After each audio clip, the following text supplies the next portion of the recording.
بذریعہ میسیج یہ سوال آیا ہے، کیا کھانا بناتے وقت شفا یابی کی نیت سے اس کھانے میں تبرکن دم کیا ہوا پانی، کاٹ کا عمل کیا ہوا پانی، آب زمزم شریف یا دیگر کوئی پانی شامل کر سکتے ہیں؟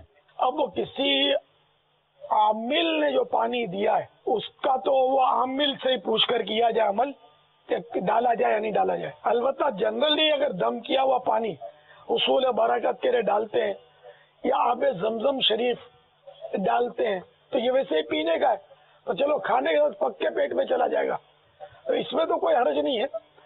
البتہ اب اس کا احترام اور بڑھ جائے گا. چلو اچھا اس معنی احترام کریں گے کہ وہ تھالی بھی اب اچھی طرح دھو کے پینی ہے کہ اس کا مال مسالہ جو ہے پھر وہ ادھر ادھر گٹروں میں نہیں جانا چاہیے. ہڈیاں بھی اب اس میں جو بھی مسالہ لگا ہوا ہے اس کو صاف کرنا ہے، دھو دھا کے اس کو پی کر سب مطلب یعنی کہ اس کو ہڈی کو پوری کر کے ایسی جگہ ڈالنا ہے کہ جہاں اس کی بے ادبی نہ ہو.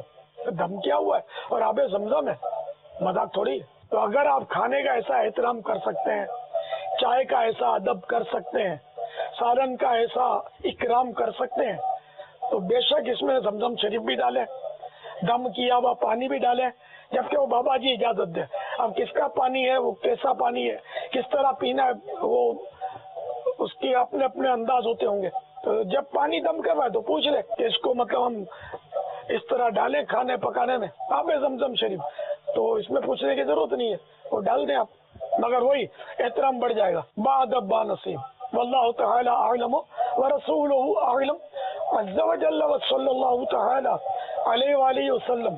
صلو علی صلی الحبیب اللہ تعالی علی محمد.